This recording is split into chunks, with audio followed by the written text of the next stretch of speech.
Salve Futebotequeiro, Rodolfo Gomes na área com Gabriel Lima, hoje aqui para discutir algo que talvez muita gente pense. Cara, não é muito cedo para falar a respeito disso. Gesualdo demitido com um mês. Vocês são os caras que pensam além, que não gostam desse jornalismo farofa, que ficam fazendo aí esses apreços por barbárie e tudo mais. E aí o cara com um mês, não tem tempo de implementar nada, você já pede na cabeça do cara, como assim, que tá acontecendo com o Futeboteco e tudo mais. Antes, cara, se eu te convidar, lógico, para deixar o like nesse vídeo, se inscrever no canal, ativar o sininho para não perder nada. E lógico, se inscrever, seguir todas as nossas redes sociais. Tem muita coisa que a gente tem feito lá. Deixa eu olhar a palavra aqui.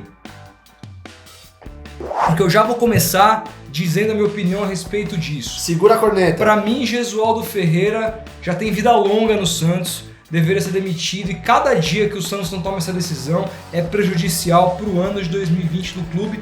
Vou explicar isso, mas antes queria saber sua opinião. Para começo de conversa, eu não teria trazido o Gesualdo. Tá. A gente conversou sobre isso assim que ele chegou. A minha opinião é a seguinte: eu acho que o desempenho do Santos no ano passado foi absolutamente fora da curva. Eu acho que ele se deveu muito mais do que qualquer outra coisa ao trabalho do Jorge Sampaoli. Tá. Eu acho que qualquer outro técnico do Brasil ali não faria o mesmo trabalho. Eu não acho que o Santos tem elenco para brigar com o Flamengo, com o Palmeiras ou mesmo com o Grêmio. Tá. Então eu acho que qualquer técnico abaixo do Sampaoli aí ia fazer o time decair. Como o Santos não conseguiu ninguém naquele nível, porque para isso precisaria buscar alguém fora, teria que talvez pagar muito mais do que conseguiria, procurou um cara que estava embalado pelo hype do técnico gringo, do técnico português e tal, que estava há 5 anos sem fazer nenhum trabalho. Nenhum trabalho relevante, você quer dizer? Ele trabalhou nos últimos... Ele estava sendo comentarista na TV portuguesa, mas já tinha trabalhado no Catar, na Ásia, enfim. Não, mas aí não conta. Nenhum trabalho relevante. Ninguém sabia o que o cara estava fazendo. O Santos foi completamente embalado pela onda do Jorge Jesus, na minha opinião. Falou, já que não tem o Sampaoli, vamos trazer um gringo aí que a gente vai ficar bem na fita. Se trouxer, por exemplo, o Cuca ou o Mano Menezes, a torcida vai cair de porrada em cima, com razão. Então pegou um cara que ninguém conhecia. Cara, no entanto, um cara muito abaixo do Sampaoli, um cara que tinha uma filosofia de jogo diversa do Sampaoli.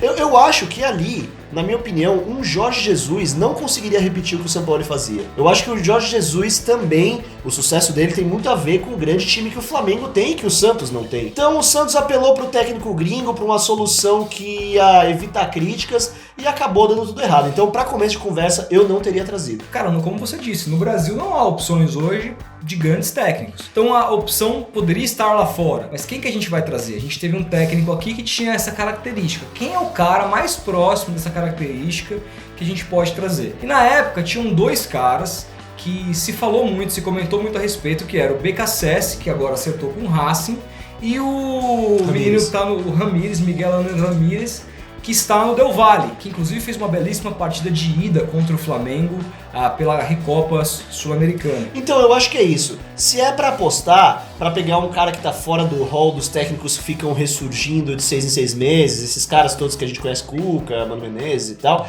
cara, era melhor em um desses caras. Tá, mas aí o erro... Porque a gente conhece o trabalho, o Galhardo, a gente conhece o trabalho. Mas aí o Santos não teria cacife, nem o Galhardo agora, o nível dele é primeiro escalão do... Não, beleza, mas o Kudê, que o Inter foi buscar, conhece o trabalho. Que já tinha acertado com o Inter no meio do ano passado, muito antes do Santos não saber que ia ficar com o Sampaoli. Tudo bem, mas tá entendendo o que eu quero dizer? São caras cujo trabalho a gente conhece, que treinam times sul-americanos, que nas Libertadores enfrentam times brasileiros e demonstram bons desempenhos. Sim. Não é o Gesualdo que foi um cara sacado da cartola ali. E outro, o Gesualdo foi relevante no Porto, cara, 2007, 2008. Nessa época, o melhor técnico do Brasil era o Muricy. Se é pra tirar um comentarista do trabalho e contratar como treinador, pelo menos o Muricy foi campeão da Libertadores pelo Santos. De repente, valeria mais do que o Gesualdo. Exatamente. Entendeu? Um técnico entendo muito que tenha sido esse hype do técnico português. O erro foi cometido, não tem mais o que fazer. E de agora em diante? Isso. O que a gente faz? A gente dá o tempo, porque é uma dicotomia. Você pensa assim, peraí, nenhum trabalho sólido se dá com tão pouco tempo. Você precisa dar o tempo pro cara trabalhar, e o Campeonato Paulista é pra se fazer testes, é pra ver e tudo mais, tal. Só que ao mesmo tempo, Se você espera demais um time que não está demonstrando nenhuma evolução, tem tido semanas cheias para trabalhar e cada final de semana é um martírio para o torcedor do Santos, que foi engolido pela Ferroviária, que é um dos piores times do Campeonato Paulista, de Sérgio Soares. O Sérgio Soares, peraí, não tem um elenco na mão melhor que o do Santos, por mais que você possa falar que o elenco do Santos é fraco, são completamente coisas diferentes. E não é nenhum Guardiola. Exatamente, que colocou o Gesualdo na roda. Tem alguma coisa de errada acontecendo. No entanto, eu te pergunto o seguinte, o Santos tá com resultado, né? É o único time paulista que tá em primeiro lugar num grupo aí do Paulistão. Sim, porque é o pior grupo também do Campeonato Paulista e tem essa bizarrice do regulamento de você não poder jogar contra os times do seu próprio grupo. É verdade, mas você acha que mesmo com esse aparentemente bom resultado, o Gesualdo merece a demissão? Cara, a questão não é o resultado, a questão é o cara simplesmente... E aí, assim, tem aquela conversa do DNA, que pra mim é relevante, pro Santista é relevante, mas é difícil a gente levar essa discussão pra um outro nível, como, por exemplo, o nosso público aqui, que torce pros mais diversos times, entender isso. Porque talvez, cara, sem prepotência nenhuma, o Santos seja o único time do Brasil que tem esse DNA, de fato, na veia. Talvez o Flamengo também, a torcida do Flamengo não aceite muito técnico, muito retranqueiro, etc e tal, mas todos os outros times tiveram títulos e conquistas com os mais diversos tipos de futebol. O Santos não, nunca teve isso. Então, pro Santos, ver um técnico com essa característica meio defensivista, puta, machuca. Mas eu acho que não é nem isso, sabia, cara? Eu acho que... É muito isso.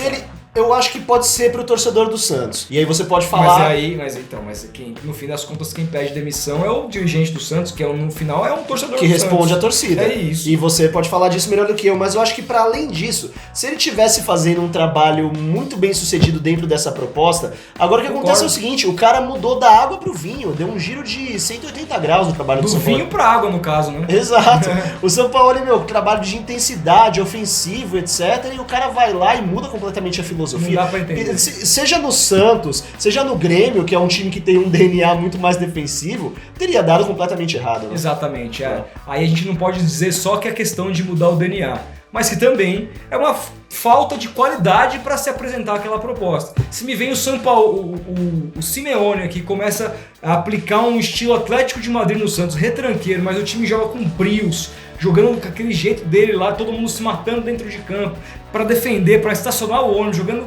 Pô, todo mundo vai falar, beleza, não é o que a gente quer ver, mas agora, um time que não tem nada, ataque, defesa e ainda é moroso, parado em campo, não vejo onde esse trabalho pode evoluir. É melhor você reparar agora do que lá na frente, quando o erro vai ser maior. Para dar um exemplo, se fosse, por exemplo, um São Paulo do Fernando Diniz aí, que não tá ganhando os jogos, mas que tá apresentando alguma evolução, você não defenderia a demissão. De jeito nenhum. Você tá defendendo porque, apesar dos aparentemente bons resultados, o time não demonstra ir pra lugar nenhum, né? Pra lugar nenhum, e tem piorado ao longo dos jogos, é muito preocupante, tô muito preocupado e acho que o Santos tem que tomar uma decisão o quanto antes. E eu quero saber a sua opinião. O que você acha? Gesualdo merece um voto de confiança, trabalhar um pouco mais pra gente avaliar o trabalho dele, ou merece ser demitido o quanto antes pro Santos se salvar? Acho que eu não discuti nenhum nome aqui que viria, é coisa pra outro vídeo, mas a nossa opinião é essa. 2-0 pro Fora Gesualdo. Você também acha? 2-0. É isso, e a sua opinião? Comenta aí, a gente vai se falando. Grande abraço e até o próximo vídeo.